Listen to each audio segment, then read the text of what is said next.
Hey everyone, today I'm going to do another pork butt, but we're doing it a little bit different. I'm going to try something different. I am going to use some Umex apricot nectar combined with the A&W root beer. I want to try to see if I can build up some different flavors, different profiles. I'm going to use a very basic rub, sea salt, garlic powder, black pepper, my favorite cherry rub, putting bacon on pork, and of course some Himalayan pink salt. Now, something I want to address in some of my previous videos, I'm using this as basically an example. I noticed that when I go to make the movies using the Apple iMovie, which apparently is supposed to be the best, but I can only do 15 minutes at a time, that's why there's usually multiple videos. What it does is I'm looking at the screen and I see this. So I'm putting my center of focus right there. Problem is, iMovie cuts off right there, so everything that I'm doing in the center, you only see part of. I apologize for that, I just figured that out. So I'm addressing that. Everything's gonna be done more or less up towards the top of the screen, and everything's gonna be situated kind of high. And that's because the app that I'm using to create the films are actually cutting off from right about, I'm losing right about from here up, give or take. So that's why we're doing that. I'm gonna go ahead and get all this stuff set up, and then we're gonna clean this. I'm gonna move the camera angle so you can kind of see what I'm doing on this a little better. I got my gloves, got my boning knife, got my steel. Yes, I did that without looking because I'm that good. And of course, we're working our way to the big gun. So give me a minute, let me get all this stuff prepped, and we'll get you moved so you can get a better view. Okay, y'all. One of the things I like to do is I like to open where the seam of the crowd is. Take less damage to the meat. Now this is a really small pork butt. I got a small one intentionally because probably not too many people are going to be eating on it other than me and the wife. So give me a second. Okay, so this is actually a pretty nice tight little pork shoulder butt. Good looking one. Not a whole lot, the fat's a little bit loose. We're gonna edge it just a little bit. Take off a little bit right there. Now when you're cutting, just let the knife do the work.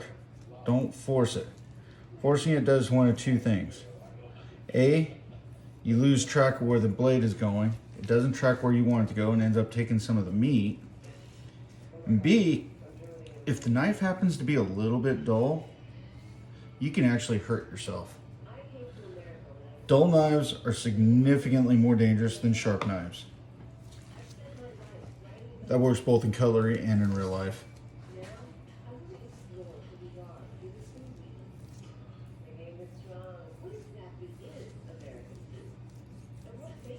So we're just knocking a little bit off here.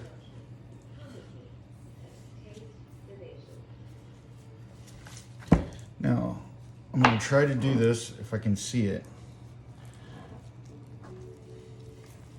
And yes, I am wearing my cutting glove. Safety first. Always.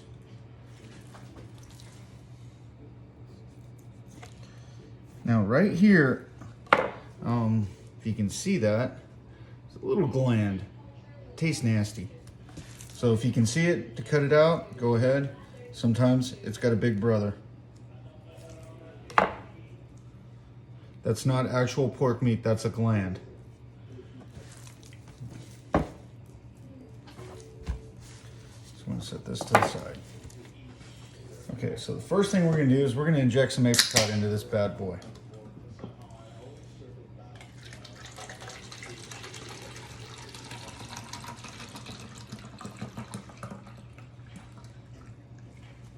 Now, I I prefer the Umex brand over Kern's. It just tastes better to me. So.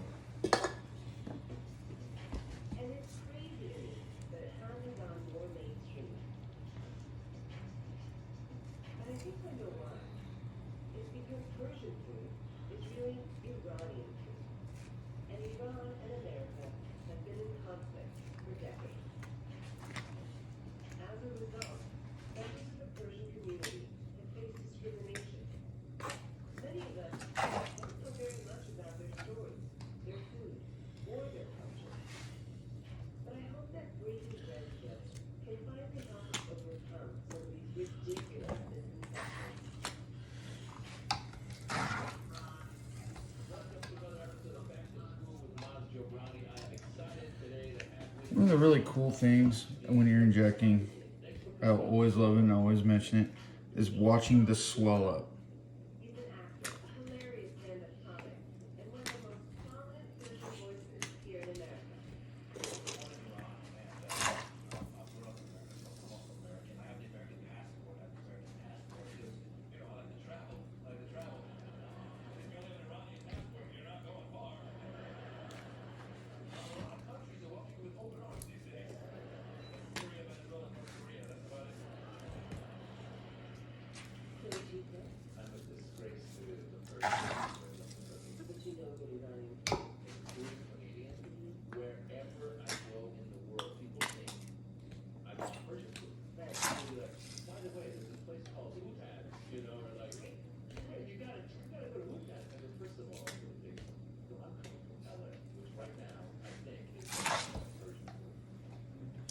I'm gonna show you guys something here real quick.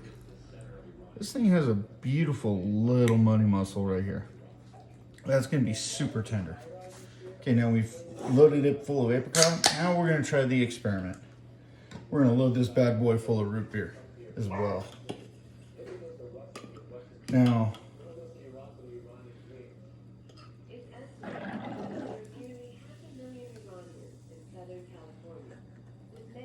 when injecting with soda, you got to be very, I'm going to put this over here so you can see. You got to do it very slow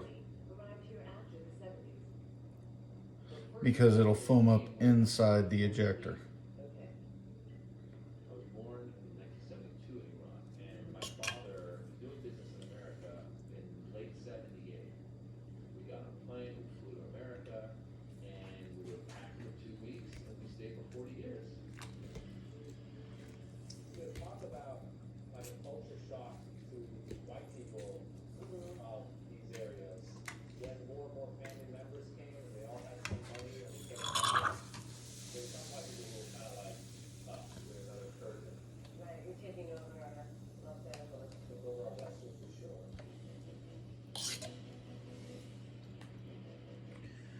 Problem with soda, you get that little air gap in there.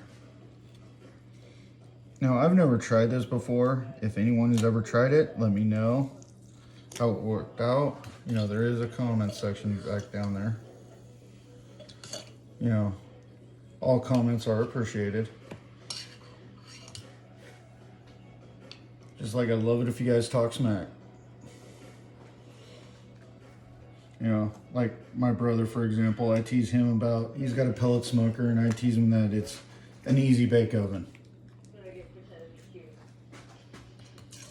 Simple fact is, he's out there getting it done anyway, so he's earned the privilege of having someone talk smack to him.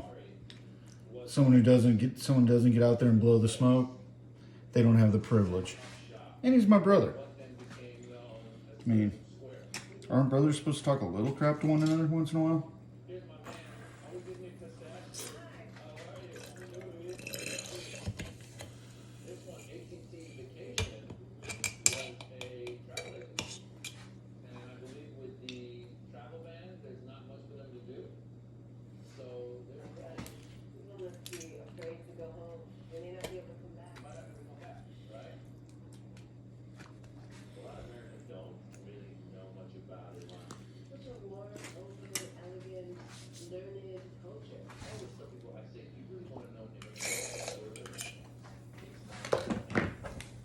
Okay, so I'm going to go ahead and kind of clean this mess up a little bit because I don't want fluid all over the place.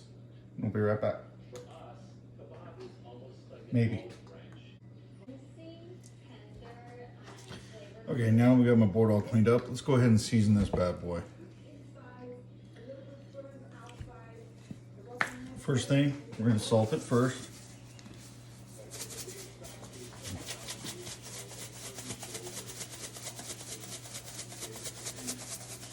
Now when I salt up the pork, I tend to do a little bit heavier, just because. We're gonna give it a little garlic.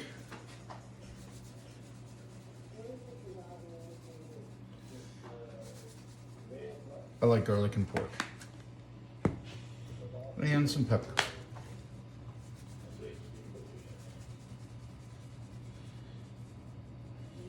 Now, one thing about pork shoulders, pork butts, whatever you know them as, they're already very flavorful as it is. It's a very fatty meat. So it's gonna have some good flavor already built inside. Do my little spray, my spray paint here. I'm pray to God I remember it so my wife doesn't kill me for getting it all dirty again. Give it a little cherry.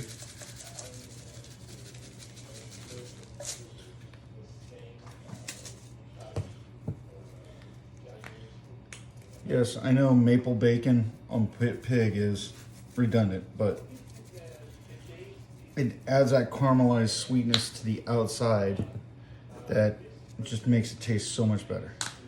And I'll always finish up with some Himalayan pink salt.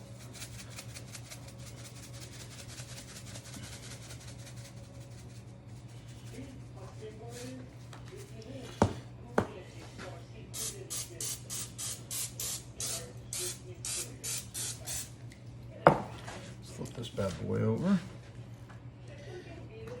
Now, like I said, on the meat side, I don't do as heavy as salting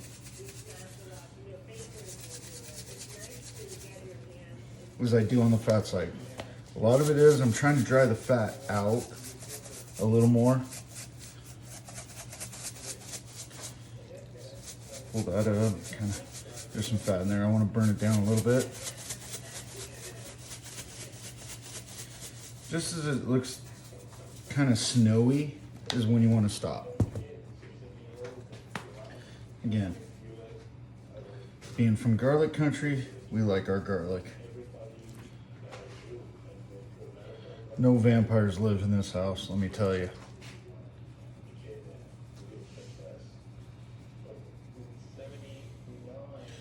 And a lot of this is going to create some good crust on the outside anyway. You got to remember about 90% of your seasoning is actually creating the crust. And because it's really only flavoring down about maybe a ½ inch at max into your meat anyway. So it's an external flavoring.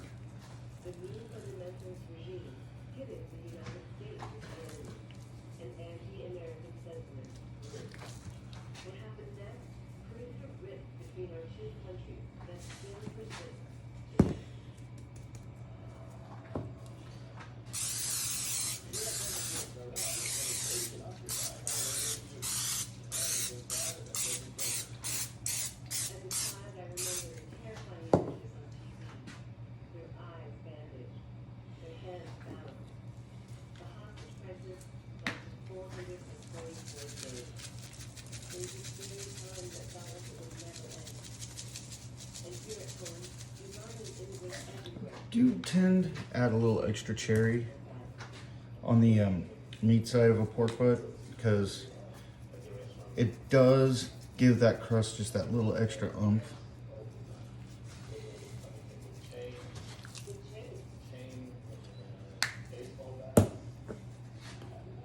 And let's add our little sea salt. Putting salt on the backside actually helps draw and set the pork butt. And there we go. Give it a little